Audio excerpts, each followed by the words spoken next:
Hi, I'm Ed Snidecki, and welcome to the Heritage Report. Today, we'll be reading Heritage Brief 16, Freedom Creates.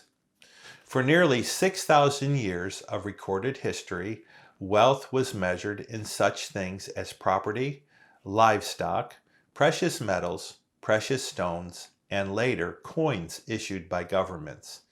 In the Middle Ages, banknotes started to be issued as currency.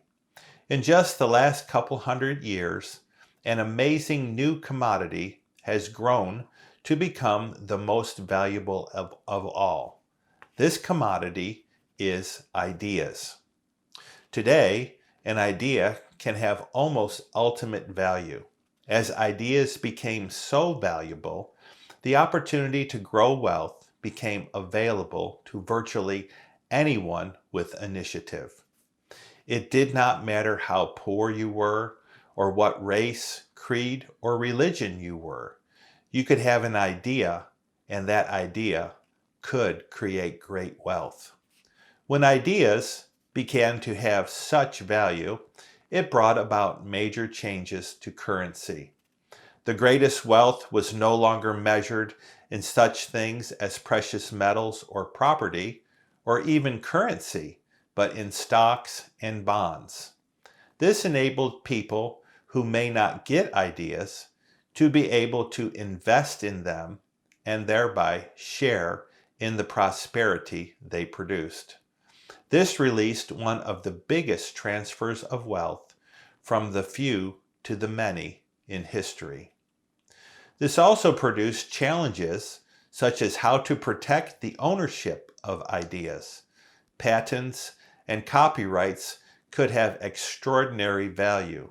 Registering and protecting intellectual property had to evolve quickly as modern thieves started focusing on stealing valuable ideas. Modern economic systems also had to become increasingly sophisticated.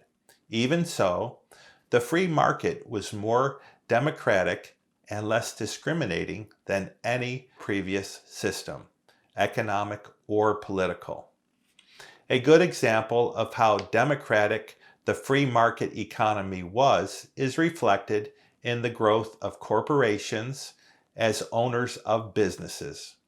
Anyone could invest in a corporation, and the wealth created by the company or the corporation was shared with all who did.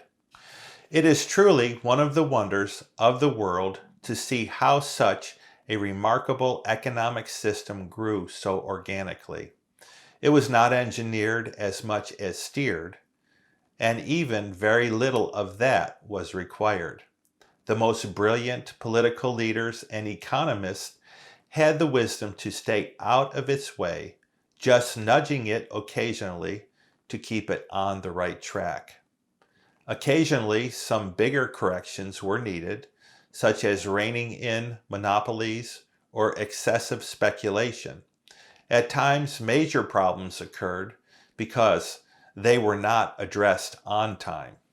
Even so, political leaders who were presumptuous or too heavy-handed with the economy would cause it to slow down or even result in a recession.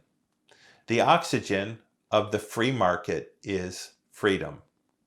This is not to imply that the free market was not helped along by some great and revolutionary thinkers, but the most powerful and successful free markets are those that were given the freedom to grow and mature with the least interference.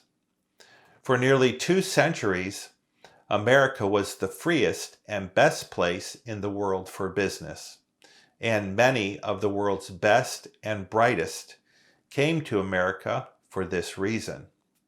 America did not invent the free market or bring about the advancing modern world, but it was a place where initiative and innovation would be esteemed, rewarded, and the resulting fruit protected.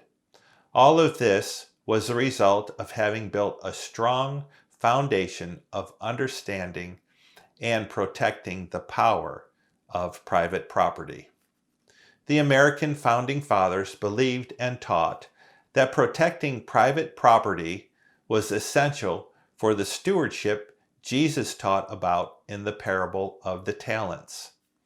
Talents were a measurement of currency in Jesus' time. Scripture states that the whole earth belongs to the Lord.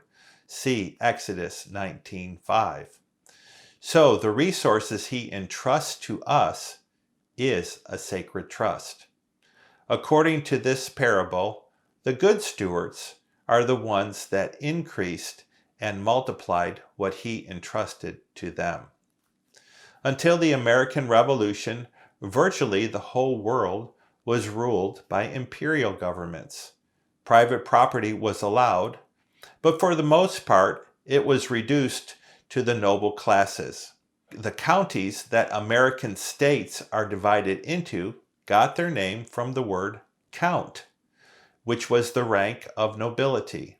The size of the counties reflected the approximate size of an average count's estate until the 20th century.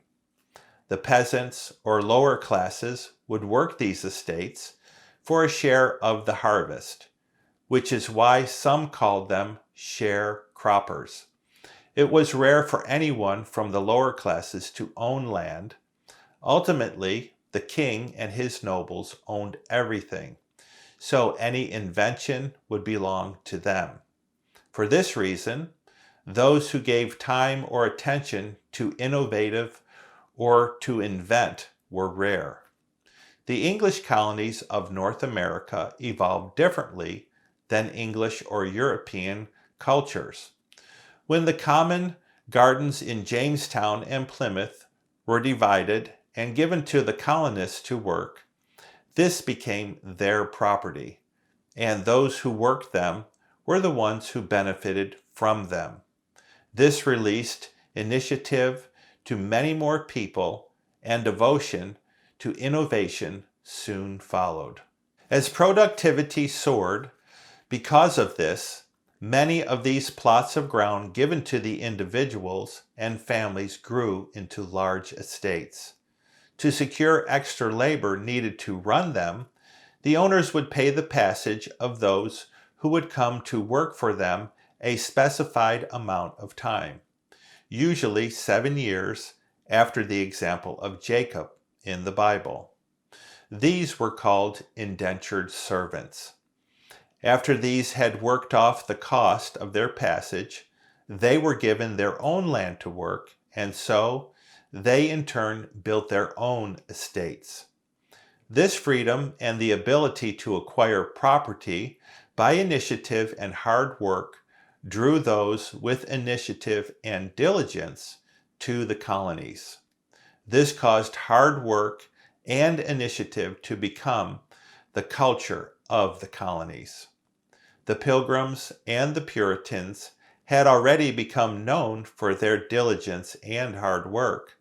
Because of this, every place they had settled prospered, but they were also constantly being persecuted because of their faith. So, to find a place where they were free to practice their faith was essential to them. With the discovery of the New World, they believed this was the answer to their prayers. As they brought their diligence along with their faith to the New World, they brought prosperity as well. The American Revolution was more than a political revolution. It was a religious and economic revolution as well. 3 strands is not easily broken. See Ecclesiastes 4:12. It was the combination of these 3 major strands, the religious, the economic, and the political, into one that gave America great strength. To weaken any one of them is to weaken the whole. In these times, all 3 of these are under relentless assault, just as they have been from the beginning. To date, every challenge has ultimately ended up strengthening them. Will this continue in our time? We will decide. But we have an unfair advantage. We cannot lose if we do not quit. Were we directed from Washington City when to sell and what to reap, we should soon all want bread. Thomas Jefferson. The cause of America is a great measure the cause of all mankind. Thomas Paine. Thanks for listening today to the Heritage Report, Heritage Brief 16, Freedom Creates. To order copies of this and other Heritage Briefs, visit Morningstar Books and Resources online at store.morningstarministries.org.